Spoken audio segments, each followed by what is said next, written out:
MBBS స్టూడెంట్ను car ఢీకొట్టింది. స్పాట్లోనే ఐశ్వర్య అక్కడికక్కడే ప్రాణాలు కోల్పోయినట్లుగా తెలుస్తుంది.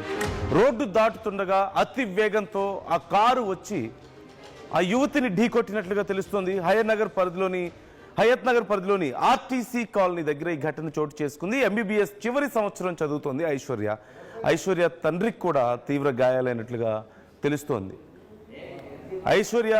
ఐశ్వర్య తండ్రి ఇద్దరు రోడ్డు దాటుతున్నారు.